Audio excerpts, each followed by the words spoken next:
जय dear friends, आज फिर मैं आप लोगों के लिए एक बहुत ही महत्वपूर्ण वीडियो लेकर आया हूँ। आज पढ़ाने वाला हूँ मैं राष्ट्रकूट राजवंश। अब देखिए, राष्ट्रकूट राजवंश का उदय किस प्रकार होता है, कितने राजा हुए, कहाँ पर शासन किया, क्या क्या विशेषताएं हैं, तो इस वीडियो को पूरा देखें हम। देखिए, राष्ट्रकूट राजाओं की बात करें तो राष्ट्रकूट राजवंश का संस्थापक कौन था? दंतिदुर्ग। राष्ट्रकूट राजवंश की नींव किसने रखी? दंतिदुर्ग ने। ठीक है। और शुरुआत में ये कौन था? तो कर्नाटक के चालुक्य, ये 752 है। ठीक है। शुरुआत में कर्नाटक के चालुक्य राजा के अधीन था। किसके अधीन था ये? तो चालुक्य राजा जो कर्नाटक के थे उनके अधीन था। और इसकी राजधानी क्या थी? मनकीर। ठीक है, मनकीर या मानिकेर इसकी राजधानी थी। और ये कहां पर आती है? वर्तमान मालखेड़ा और सोलापुर, महाराष्ट्र के आसपास के क्षेत्र में इसने शासन किया है। अब देखिए, राष्ट्रकूट वंश में कौन कौन राजा हुए महत्वपूर्ण? तो कृष्ण प्रथम, इसके बाद आता है ध्रुव। ध्रुव इस वंश का सबसे पावरफुल राजा रहेगा। ठीक है। गोविंद तृतीय, अमेघवर्ष, कृष्ण सेकंड, इंद्र फर्स्ट, कृष्ण तृतीय। अब देखिए, यहीं पर एलोरा में एक बहुत फेमस मंदिर है, कैलाश मंदिर। बहुत ज्यादा इंपॉर्टेंट है, कई बार पूछा गया है कि एलोरा का प्रसिद्ध कैलाश मंदिर किसने बनवाया? तो कृष्ण प्रथम ने एलोरा का प्रसिद्ध कैलाश मंदिर बनाया था। अब एलोरा का जो प्रसिद्ध कैलाश मंदिर है, इसको पत्थर से काट, पूरा पत्थर था, ठीक है, पूरा पहाड़ था, उसमें काट कर इस मंदिर को बनाया गया है। तो ये बहुत ही शानदार मंदिर है और इसे वर्ल्ड हेरिटेज साइट में शामिल किया गया है। ठीक है, कैलाश मंदिर को एलोरा के। इसके बाद देखिए, ध्रुव राष्ट्रकूट वंश का पहला शासक था। राष्ट्रकूट वंश का ध्रुव ऐसा पहला शासक हुआ जिसने कन्नौज पर अधिकार करने के लिए त्रिपक्षीय संघर्ष में भाग लिया था। कन्नौज पर अधिकार करने के लिए क्या हो रहा था? तो त्रिपक्षीय संघर्ष में भाग लिया और इसने प्रत्याहार नरेश वत्सराज को हराया। कौन था? प्रत्याहार नरेश वत्सराज। और पाल नरेश धर्मपाल को भी इसने हरा दिया। कन्नौज पर अधिकार किसका हो जाता है? ध्रुव का अधिकार हो जाता है। ठीक है। और पराजित किया और ध्रुव को धारावर्ष के नाम से भी जाना जाता है। ध्रुव को और क्या कहते हैं? तो धारावर्ष के नाम से भी जाना जाता है ध्रुव। और इसके बाद देखिए, गोविंद तृतीय त्रिपक्षीय संघर्ष में भाग लेकर चक्र युद्ध हुआ। उसके संरक्षक धर्मपाल और प्रत्याहार नरेश के शासक नागभट्ट को पराजित कर दिया। ठीक है, इनको पराजित कर दिया। किसने पराजित किया था? तो गोविंद तृतीय ने पराजित किया। अब देखिए, गोविंद तृतीय को पराजित करने के लिए एक संघ बनाएंगे। ठीक है, पल्लव, पांड्य और केरल के गंग, इन तीनों ने एक संघ बनाया। मतलब तीनों की सेनाएं साथ में युद्ध लड़ी और किसको हराया? इन तीनों ने मिलकर गोविंद तृतीय को नष्ट कर दिया। ठीक, मतलब गोविंद तृतीय को साम्राज्य था वो नष्ट करा। फिर इसके बाद देखिए, अमोघवर्ष जैन धर्म को मानने वाला था, मतानुयायी था।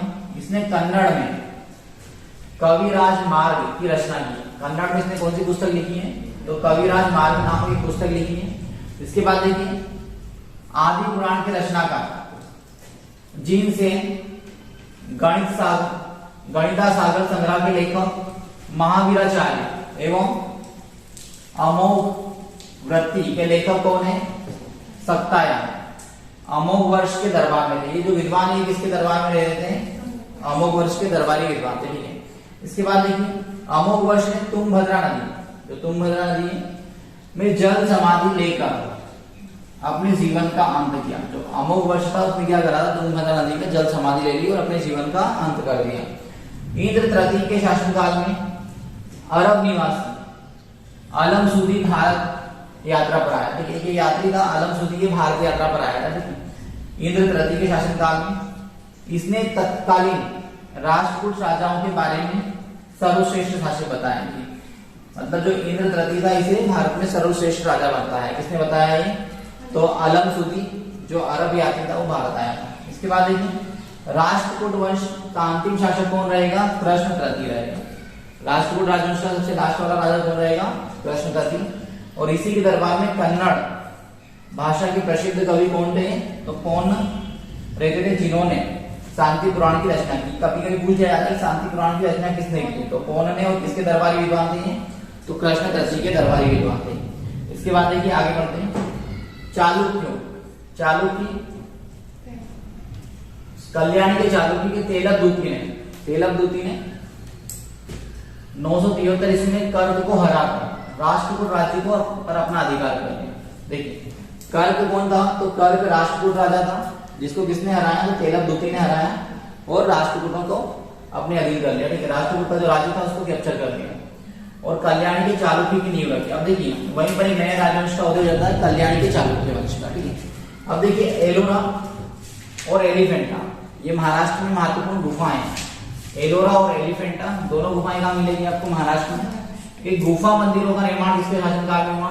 तो राष्ट्रकूट राजाओं के समय में हुआ, ठीक है। इसके बाद देखिए एलोरा में कुल कितनी गुफाएं हैं? ये मोस्ट इंपोर्टेंट है, कई बार पूछा जाता है एलोरा की गुफाओं के बारे में। तो एलोरा में कितनी गुफाएं? 34 गुफाएं शैलकृत गुफाएं, ठीक है। इनमें से 1 से 12, इसमें क्वेश्चन ऐसा आता है कि गुफा नंबर 1 से 12 तक कौन से धर्म से संबंधित है, ठीक है। या 13 से 29 तक किससे, या 30 से 34 तक की गुफाएं किससे संबंधित है, ये प्रश्न पूछा जाता है। और एक प्रश्न ये आता है कि अजंता एलोरा की गुफाएं 3 राजाओं के शासनकाल में बने, तो राष्ट्रकूट राजाओं के शासनकाल में बने। देखिए एलोरा में 34 शैल चित्र हैं, 34 गुफाएं हैं, इनमें से 1 से 12 तक बौद्ध धर्म से संबंधित है और 13 से 29 तक किससे संबंधित है? तो हिंदू धर्म से संबंधित है। मतलब इसमें जो कलाकृतियां बनी है वो हिंदू धर्म से संबंधित बनी हुई है। और 30 से 34 ये जैन धर्म से संबंधित गुफाएं, इसमें जैन धर्म के जो महापुरुष वगैरह हुए उनसे संबंधित गुफाएं, उनके चित्र वगैरह बने हैं। इसके बाद देखिए बौद्ध गुफाओं में सबसे प्रसिद्ध गुफा कौन सी है? विश्वकर्मा गुफा सबसे प्रसिद्ध है। संख्या नंबर क्या है उसका? तो 10 है। इसमें एक चैत्य है, ठीक है। क्या है इसमें? चैत्य है। वहां पर 2 मंजिल है, कितनी मंजिल है? 2 और 3 मंजिली गुफाएं भी है, ठीक है। यहाँ पर 2 मंजिल और 3 मंजिल गुफाएं भी मिलेगी आपको, ठीक है। एलोरा में जिन्हें 2 थल और 3 थल नाम दिया गया, मतलब जिसपे 2 फ्लोर होंगे उसे 2 थल और इस पर 3 फ्लोर है उसे क्या किया उन्होंने? 3 थल, ठीक है। एलोरा की गुफा नंबर 15 में विष्णु का नरसिंह अर्थात पुरुष सिंह के रूप में दिखाया गया है, ठीक है।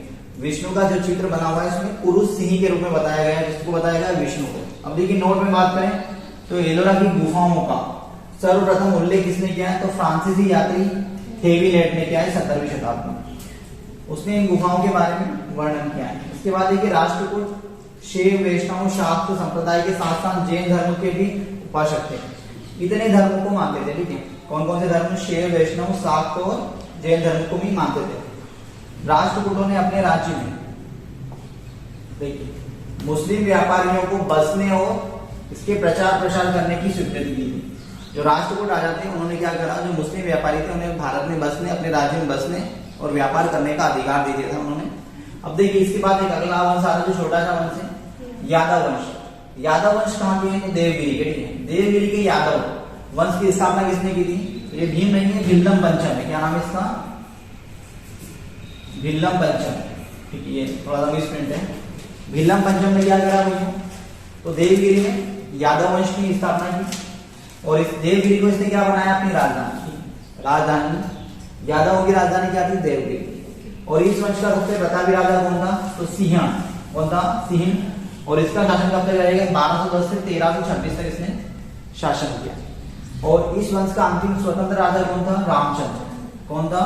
रामचंद्र, जिसे अलाउद्दीन के सेनापति मलिक काफूर ने के सामने आत्मसमर्पण कर दिया। मलिक काफूर एक हिजड़ा था जो अलाउद्दीन खिलजी का सेनापति था। इसके बाद देखिए अगला वंश आएगा हमारा होयसल वंश।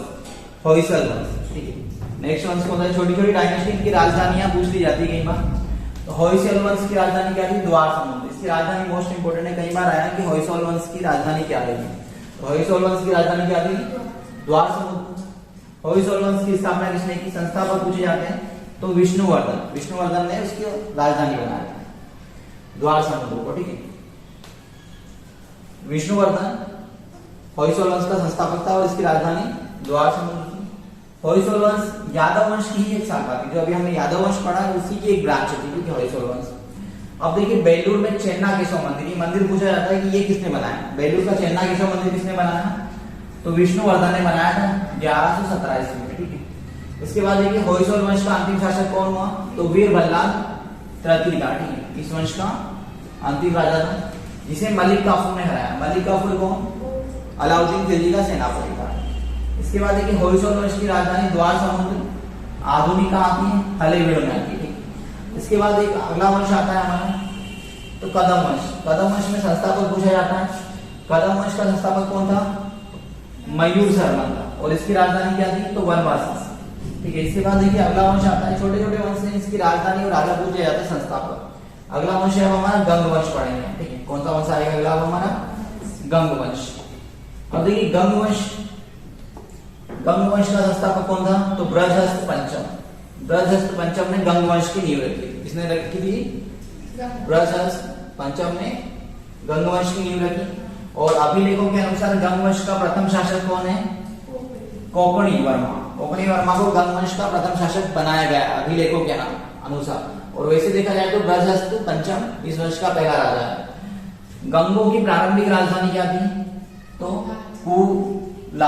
कुलाल मतलब कोलार, ठीक है। केजीएफ बाद में राजधानी चेंज करते हैं और तलकाड़ हो गई। और तक्षसूत्र टीका लिखने वाला गंग शासक कौन था? तो माधव प्रथम ने ये दत्तक सूत्र नामक एक टीका लिखा।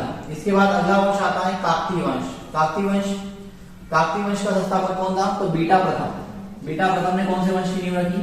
काकतीय वंश, जिसने नलगोड़ा, कौन सा? नलगोड़ा आधुनिक हैदराबाद में एक छोटा सा राज्य स्थापित किया था, ठीक है। जिसकी राजधानी क्या थी? तो अमकोंड क्या थी? उसकी राजधानी थी। और इस वंश का सबसे शक्तिशाली राजा कौन था? तो गणपति इस वंश का एक पावरफुल राजा हुआ। और रुद्रमा देवी गणपति की बेटी थी। रुद्रमा देवी किसकी बेटी थी? गणपति। अब देखिए इसके ऊपर कई मूवियां भी बनी है रुद्रमा देवी। अगर आपने देखी हो साउथ की मूवियां दक्षिण भारत में बनी हुई रुद्रमा देवी, ठीक है, जिसने रुद्रदेव महाराज के नाम से राज सिंहासन ग्रहण किया था, ठीक है। जिसने 35 वर्ष तक शासन किया, ठीक। रुद्रमा देवी ये उसकी गणेश की पुत्री थी, गणपति की पुत्री थी। और इसने क्या उपाधि धारण की थी? रुद्रदेव महाराज की उपाधि धारण की और इसने शासन किया। ये हैदराबाद के आसपास वाले एरिया में इसने शासन किया था। इसके बाद देखिए गणपति ने अपनी राजधानी वारंगल में हस्तांतरित कर दी। इसने राजधानी कहां ले गया अपनी? तो वारंगल ले गया। और इस वंश का अंतिम राजा कौन था? तो प्रताप रुद्र, जिसका शासनकाल 1295 से 1900 नहीं है, 1295 से 1323 तक इसने शासन किया। 19 मिनट है, 1323 तक इसने शासन किया, ठीक है। ये हो गया आपका राष्ट्रकूट राजवंश और उसके बाद के कुछ छोटे राजवंश। इसके बाद अगले आएंगे हम हमारे राजपूत राजवंश और सीमांत प्रदेश के राजवंश पढ़ेंगे कल। तो इस वीडियो को आप ज्यादा से ज्यादा शेयर करें और चैनल पर अगर आप नए हैं तो चैनल को सब्सक्राइब जरूर करें।